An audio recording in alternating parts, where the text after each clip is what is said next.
ये है Qatar. Saudi अरब, Bahrain और यूएई के दरमियान वाक़ दुनिया का सबसे अमीर तरीन कंट्री। इतना अमीर कि इसकी पर कैपिटा इनकम है $1,28,000, जो कि अमेरिका, सिंगापुर और इवन पड़ोसी अरब ममालिक जैसे कि यूएई और सऊदी अरेबिया वगैरह से भी कहीं ज्यादा है।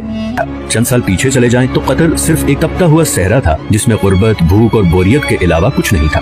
तो फिर ये इतनी बड़ी ट्रांसफॉर्मेशन कैसे हुई? जो देश सारे अरब कंट्रीज में से सबसे गरीब था, आज दुनिया का अमीर तरीन देश कैसे बन गया? इसके पीछे एक बहुत ही इंटरेस्टिंग कहानी है और ये कहानी बाकी सारे अरब कंट्रीज की कहानी से मुख्तलिफ है। 1940 में कतर में सबसे पहली ऑयल फील्ड डिस्कवर हुई। 1960 तक कतर में तेल की खोज और जमीन से निकालने का काम उरूज पे था और कतर के हालात आहिस्ता आहिस्ता बदलना शुरू हो चुके थे, मगर अभी भी कोई बहुत ज्यादा तब्दीली नहीं आई थी। लेकिन फिर 1970 में शेल ऑयल कंपनी ने इस कंट्री का सबसे बड़ा खजाना दरियाफ्त कर लिया, नॉर्थ फील्ड, दुनिया की सबसे बड़ी नेचुरल गैस फील्ड। लेकिन उस जमाने में गैस कोई बहुत ज्यादा प्रॉफिटेबल नहीं थी और उसकी वजह ये थी कि गैस को सिर्फ पाइपलाइंस के जरिए ही दूसरी जगह भेजा जा सकता था और कतर गैस इस्तेमाल करने वाले देशों से इतना दूर था कि वहाँ तक पाइपलाइन पहुँचाना तकरीबन नामुमकिन था। इसी वजह से शेल कंपनी भी ये गैस फील्ड डिस्कवर करके भूल गई और ये डिस्कवरी ऑफिशियल डॉक्यूमेंट्स में ही दब गई। 1971 में कतर को ब्रिटेन से आजादी मिल गई और वो एक आजाद मुल्क बन गया। आजादी मिलने के बावजूद अगले 25 सालों में भी कतर के हालात कोई खास नहीं बदले। और फिर आया 1995 जब क्राउन प्रिंस हम्माद बिन खलीफा अस्सानी ने बगावत करके अपने ही बाप की हुकूमत का तख्ता उलट दिया और कतर का अमीर बन गया। नए अमीर का एक ही फोकस था और वो था गैस। हम्माद बिन खलीफा ये जानता था कि कतर की तकदीर सिर्फ गैस ही बदल सकती है, इसीलिए उसने एक बहुत ही रेयर टेक्नोलॉजी गैस लिक्विफिकेशन में इन्वेस्ट किया। लिक्विफिकेशन एक ऐसी टेक्नोलॉजी है जिसमें गैस को लिक्विड फॉर्म में कन्वर्ट किया जाता है ताकि उसे ऑयल की तरह शिप्स में दूसरे कंट्रीज तक पहुंचाया जा सके। इस सारे प्रोसेस में गैस को 161 डिग्री पे ठंडा रखना पड़ता है। इसी प्रोसेस पे कतर ने सारी इन्वेस्टमेंट कर दी और आज वो LNG का सबसे बड़ा एक्सपोर्टर है। कतर से गैस इंपोर्ट करने वाले कंट्रीज में Japan, India, China, south Korea और स्पेन शामिल हैं। इस तरह बिलियंस ऑफ डॉलर्स कतर में आना शुरू हो गए। लेकिन कतर की तकदीर बदलने की इक्वेशन में ये तो एक सिर्फ छोटा सा हिस्सा था, क्योंकि नेचुरल रिसोर्सेज तो बहुत से कंट्रीज के पास होते हैं, उन्हें एक्सप्लॉइट भी बहुत से कंट्रीज कर लेते हैं, मगर असल मसला आता है उन रिसोर्सेज से आने वाले पैसे को सही इस्तेमाल करने का। वरना वेनेजुएला और अंगोला का अंजाम हमारे सामने है। यही वो जगह है जहाँ कतर बाकी तमाम कंट्रीज पे बाजी ले गया। कतर ने 2005 में कतर इन्वेस्टमेंट अथॉरिटी के नाम से एक कंपनी बनाई जिसका मकसद था तेल और गैस से आने वाले पैसे को पूरी दुनिया में इन्वेस्ट करना।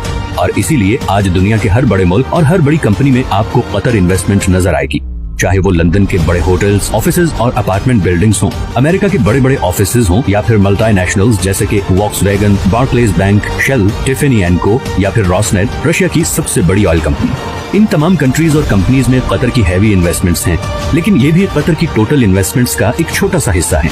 इसके अलावा Qatar billions of dollars roads, airports, research centres और फाइनेंशियल सेंटर्स वगैरह पे लगा चुका है। इवन के अभी फीफा वर्ल्ड कप, जो कि शायद दुनिया में स्पोर्ट्स का सबसे बड़ा इवेंट है, वो भी कतर में ही हो रहा है, क्योंकि ऐसे state of the art stadiums पूरे अरब में सिर्फ कतर के पास ही हैं। इन सारी इन्वेस्टमेंट्स का मकसद है ऑयल और गैस के अल्टरनेटिव इनकम सोर्सेज क्रिएट करना।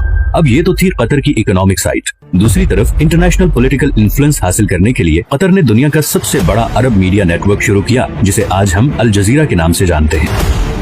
असल में बहुत सालों तक कतर सऊदी अरब के कंट्रोल में था और नया अमीर खलीफा बिन हम्माद ये अच्छी तरह जानता था कि अगर कतर ने दुनिया में एक मकाम बनाना है तो उसके लिए उसकी एक अलग से पहचान बहुत जरूरी है। पूरी दुनिया तक कतर की आवाज और उसका नैरेटिव पहुंचाने में अल जजीरा ने एक बहुत जबरदस्त रोल प्ले किया है।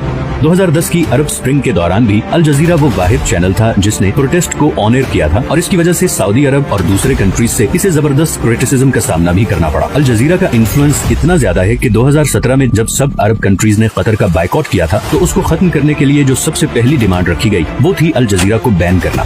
सऊदी अरब और यूएई में तो अल जजीरा 2017 से अब तक बैंड ही है। कतर का बाइकआउट एक मुकम्मल फेलियर था और इसकी सबसे पहली वजह तो ये थी कि सऊदी अरब को इस बाइकआउट में सारे अरब कंट्रीज की सपोर्ट हासिल नहीं थी। इवन कुवैत और ओमान भी इस बाइकआउट का हिस्सा नहीं बने।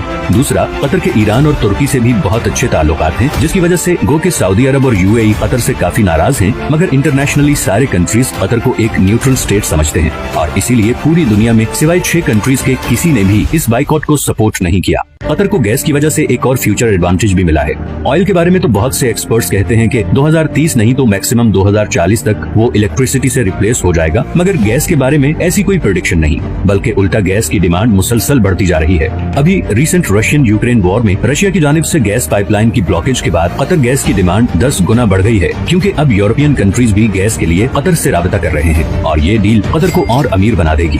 2022 में कतर की एनर्जी एक्सपोर्ट्स पहले ही $100 बिलियन क्रॉस कर चुकी हैं। तो कल को जब बाकी अरब कंट्रीज ऑयल रिप्लेस होने से परेशान होंगे, वहीं कतर को इस चेंज से कोई खास फर्क नहीं पड़ेगा। अब कतर में सब कुछ अच्छा भी नहीं है और रिसेंटली वहाँ पे लेबर क्लास की कंडीशन को लेकर काफी सवाल भी उठाए गए हैं, लेकिन स्टिल कतर बाकी अरब देशों के मुकाबले में काफी ओपन स्टेट है, जहाँ मीडिया की आजादी है, इकोनॉमिक कंडीशंस बेहतर हैं और फ्यूचर प्लानिंग भी होती है।